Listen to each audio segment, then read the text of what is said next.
Des tirs nourris au cœur de l'appareil militaire malien. Ces vidéos amateurs ont été filmées à Kati ce vendredi matin, une ville garnison hautement stratégique à 15 km de Bamako. Avez-vous remarqué un changement récent au Mali? Vous l'avez remarqué? Un changement récent au Mali, à travers ce qui se passe, aux attaques, aux accélérations de bombardement. Ce qui se passe actuellement, ce sont les attaques qui sont multipliées, n'est-ce pas? Il y a quelques jours, l'armée malienne vient de repousser les assaillants, les terroristes de Katiba Massina, qui ont fait une attaque foudroyante sur la base de Kati, à 15 km de Bamako. Une attaque foudroyante, unissant les véhicules piégés avec explosifs, bombardements et tout ça. Vous savez comment ça se passe avec les terroristes? Ils n'ont pas peur de mourir, ils meurent pour une cause ésotérique et prennent avec eux beaucoup de vies innocentes malheureusement. L'armée malienne, forte, puissante et bien équipée, a repoussé de manière foudroyante cette attaque injustifiée sur un camp militaire. C'est la première, on dit, depuis longtemps, en tout cas de ce genre-ci, sur un camp militaire. C'est répétitif, c'est pas la première fois, hein, ça commence à revenir. Encore avec beaucoup plus d'ampleur et de courage, moins d'intermittence, vous voyez un peu ce que je veux dire. Qu'est-ce qui aurait causé ceci? Voilà pourquoi je vous disais précédemment, la CEDEAO est venue à renverser la vapeur disant, désormais, nous n'en voulons plus au Mali, on va ouvrir les frontières, on va laisser équilibrer les choses, laisser couler les choses, on va laisser cette certaine transparence communicative entre populations. Je vous l'avais dit, ce n'était pas pour rien. Comment est-ce qu'une personne qui vous en veut pour des choses et vous met la pression pendant un temps, insiste sachant que tu vas craquer à un moment donné. Après que tu n'aies pas craqué, il s'est dit bon d'accord, je pense que voilà, on va changer, on n'aura plus de guerre entre nous, on peut venir se visiter l'un l'autre. Vous ne pensez pas qu'il y a une raison pour ça? Pour empoisonner quelqu'un, il faut être proche de quelqu'un. Ou il faut qu'il soit distrait, complètement distrait. Bon, les gens complètement distraits sont rares. Mais les gens proches, pour empoisonner quelqu'un en étant proche, c'est plus facile parce que on peut facilement s'approcher, te faire rire, hein, okay, pendant que tu regardes à côté, on place un truc dans ton verre. Contrairement à un étranger, quand un étranger s'assoit à côté de toi, dans un bar ou dans un restaurant, tu es sur tes gardes, n'est-ce pas? Pourquoi tu es là? Voilà pourquoi la nécessité d'ouvrir les frontières. Ouvrir les frontières parce que quand les frontières sont bloquées, on peut difficilement infiltrer le pays. On peut difficilement percuter et changer la donne. Que la puissance reste sur sa tête. Le président Goïta, qui joue un rôle très important, pas seulement pour le Mali aujourd'hui, mais pour l'Afrique dans son entièreté. Ne pensez-vous pas qu'il y a des gens qui veulent l'éliminer? Vous ne pensez pas qu'il y a des gens qui veulent l'éliminer?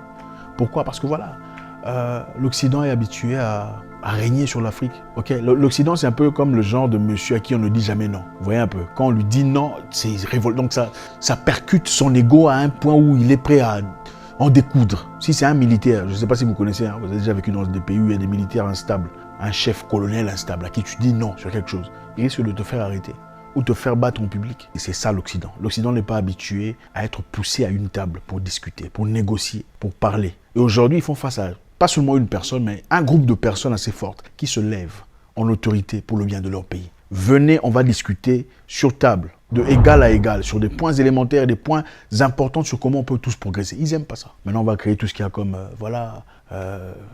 noircissement, tout ce qu'il y a obscurité, voilà ce qu'ils font. Ils tuent des civils, ils font ceci, ils font cela. Cette attaque, vous pensez que ça vient de nulle part? Comment ça se fait que quand les frontières étaient fermées, il n'y avait pas d'attaque? Il n'y avait presque pas d'attaque. Soudainement, on a ouvert les frontières, on a essayé de faire tout ça là. Maintenant, il y a des attaques ici, attaques là-bas. Et précisément à 15 km de Bamako, dans un lieu où regorge le cœur même de l'appareil militaire malien et aussi la présence du président lui-même. Il faut se poser une question. Il y a quelque temps, on a arrêté quelques militaires ivoiriens qui s'étaient présentés pour plusieurs raisons. Certains ont dit qu'ils étaient là pour une mission privée. D'autres ont dit qu'ils étaient là pour une rotation dans le cadre de la MINUSMA. D'autres ont dit qu'ils étaient là pour protéger les intérêts d'une entreprise aérienne. D'autres ont dit qu'ils étaient là pour aider les contingents allemands. 49 militaires, mais des raisons très différentes. Chaque personne racontait ses raisons à lui. Et aussi identifiés comme étudiants, marchands, cordonniers et tout le reste, pas comme militaires. C'est à l'aéroport de Bamako que 49 militaires ivoiriens ont été interpellés ce dimanche et leurs passeports saisis. Selon les autorités maliennes, ils auraient dissimulé leur véritable profession et leur présence est illégale. Qu'est-ce qui s'est passé ensuite? Les gens se sont fâchés, disant pourquoi est-ce qu'on est en train de dire ça sans confirmation. Bizarrement, les autorités maliennes ont demandé une confirmation et une note verbale venant de l'ONU pour confirmer, pour clarifier ce qui se passe. Est-ce que ces militaires étaient là vraiment dans le cadre de la MINUSMA, dans le cadre de l'ONU? Étaient-ils reconnus? L'ONU a répondu, l'ONU a fait une note verbale aux autorités maliennes en réponse aux allégations, aux accusations, l'ONU veut s'assainir. L'ONU ne veut pas porter une réputation négative.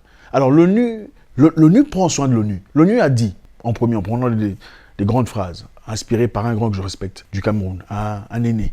L'ONU a dit, les 49 soldats ivoiriens arrêtés le 10 juillet au Mali ne sont pas des effectifs nationaux, support element, placés sous l'égide de l'ONU à travers sa mission malienne à MINUSMA. Les 49 soldats ivoiriens arrêtés le 10 juillet au Mali ne sont pas des effectifs national support element, placés sous l'égide de l'ONU à travers sa mission malienne de la MINUSMA. C'est-à-dire que l'ONU ne reconnaît même pas ces personnes. L'ONU dit, numéro 2, l'ONU n'a jamais été informée de la présence et nombre des éléments ivoiriens envoyés dans le cadre des 8 rotations. L'ONU n'a jamais été informée de la présence et de nombre des éléments ivoiriens envoyés dans le cadre des 8 rotations. Numéro 3, l'ONU dit la liste des éléments NSE déclarés par la MINUSMA ne contient nullement les éléments de la Côte d'Ivoire.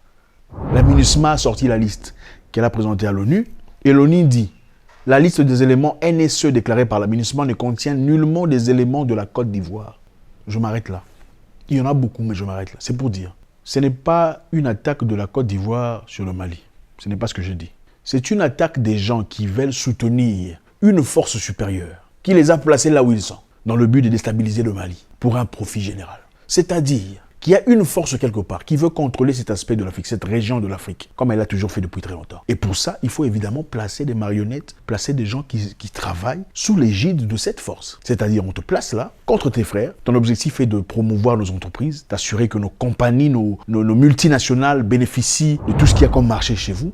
Nous allons librement piocher et prendre de vos ressources naturelles et avancer notre pays qui n'a probablement pas grand-chose. Mais du moment qu'on vous nourrit, vous avez tout ce que vous avez les bénéfices. Vous et vos familles vivrez dans l'aisance, dans l'opulence, dans l'argent, pendant que le peuple du bas souffre. Ça, ce n'est pas grave. Et ça a marché depuis très longtemps, avec beaucoup de leaders, beaucoup de présidents que vous connaissez, probablement le vôtre aussi. Ça a marché. Ce sont des familles qui restent au pouvoir pendant 30 ans, pendant 40 ans, sans difficulté. On ne les appelle jamais dictateurs. En fait, dictateur est celui qui commence à s'opposer à leurs agendas internationaux. Dictateur est celui qui s'oppose à leurs plans. Quand tu tues les gens, tu manipules, tu tortures, tu voles, tu n'es pas du dictateur. Du moment qu'ils reçoivent ce qu'ils veulent, on ne sera pas taxé de dictateur. Mais si tu te lèves pour la nation, tu te lèves pour ta patrie, là on est dictateur, on est...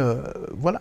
C'est quand même bizarre de voir l'intérêt que porte un certain pays étranger que vous reconnaîtrez à l'égard du Mali aujourd'hui. Ah voilà, désormais, on vous avait dit, on le dit dans les news, on vous avait dit, tout ça, ça commence à se refermer contre le gouvernement actuel, qui est illégal. Hein, les explosions, le terrorisme, commencent à... En fait, moi, j'ai jamais vu une personne être contente du malheur qui arrive à son voisin, s'il n'a rien à gagner de la maison de voisin. Mais que surtout, la veille, jeudi, il y a eu une attaque du même type coordonnée à moins de 100 km de Bamako qui a fait plusieurs victimes, et cela on n'avait pas vu autant de progression, quel que soit l'assaillant, que ce soit la Katiba Massina qui est affiliée à Al-Qaïda, qui a été nommée par le gouvernement de transition, mais en tout cas c'est tout à fait clair qu'il y a une recrudescence de ces attaques et qui se rapproche très dangereusement de Bamako, qui était depuis de nombreuses années un îlot de sécurité relative. Si vous n'avez rien à gagner de la maison du voisin, pourquoi ce qui se passe dans la maison du voisin vous concerne, vous dérange tant? Il faut laisser le voisin mourir dans sa maison. Ce n'est pas votre problème. Occupez-vous de votre maison. Pourquoi vous portez attention à la maison du voisin si vous n'avez rien à tirer? Ah, les terroristes naissent. Les terroristes sont de retour en force. Maintenant, voilà, évidemment, on vous a demandé de quitter. Alors là, vous êtes content, les terroristes sont là. Si vous êtes content, on vous a fait venir pour finir les terroristes. Les terroristes ne sont pas finis, ils ne sont pas partis. Bon, on vous demande de quitter. Les terroristes reviennent. Vous êtes content. Ne pensez-vous pas qu'il y a quelque chose qui cloche là? Si vous êtes content que les terroristes reviennent, c'est-à-dire que vous aviez intérêt que les terroristes soient là. Parce que si vous vouliez réellement que le terroriste ne soit plus là, vous serez content en disant, bon, ok, moi j'ai été incapable de le faire. Eh bien écoutez, c'est bien de voir que les terroristes ne le sont plus, n'est-ce pas? Mais si vous le dites ouvertement, voilà, on vous avait dit, désormais les terroristes reviendront. C'est-à-dire que, voilà, vous avez pourquoi vous voulez aller mourir? Pourquoi vous voulez aller mourir? Vous voulez seulement aller mourir pour rien chez autrui, pour tuer les terroristes? Ça n'a aucun sens. Quel est votre intérêt? Donc, force au peuple malien, force encore à l'armée qui a résisté, repoussé ces forces obscures, ces terroristes prétendus, manipulés, engagés par certaines forces. Vous savez, en Afghanistan, ceux qui ont combattu contre les Russes ou l'URSS sont des terroristes, entre parenthèses, qui ont été sponsorisés par une grande nation dont je ne citerai pas. Ils ont été sponsorisés en finance, sponsorisés en armes, formés. Et puis après, ce sont ces mêmes personnes qui sont devenues Al-Qaïda, ils sont devenus tout ça là, n'est-ce pas? Donc, quand ils étaient pour eux, ils n'étaient pas terroristes. Quand ils ont changé de côté, là, ils sont devenus terroristes. Vous ne pensez pas que c'est la même chose qui se passe au Mali aujourd'hui? Ces prétendus terroristes, ils reçoivent leurs armes venant d'où? Leur équipement vient d'où? Leur courage, le courage de partir, leur engouement provient d'où? Comment ils sont financés? Comment vivent-ils? Comment font-ils des transferts? À vous de répondre. Courage au peuple malien dans ce combat dur. Il y aura beaucoup de résistance. Il y aura beaucoup de jalousie parce que vous voulez vous libérer. Votre libération n'est pas seulement la vôtre. Votre libération est un implant dans le cerveau de beaucoup d'Africains. On ne veut pas que le Mali réussisse parce qu'on a compris que si le Mali se libère, le reste de l'Afrique s'en suivra. Merci infiniment les amis. Toujours avec beaucoup de plaisir. God bless.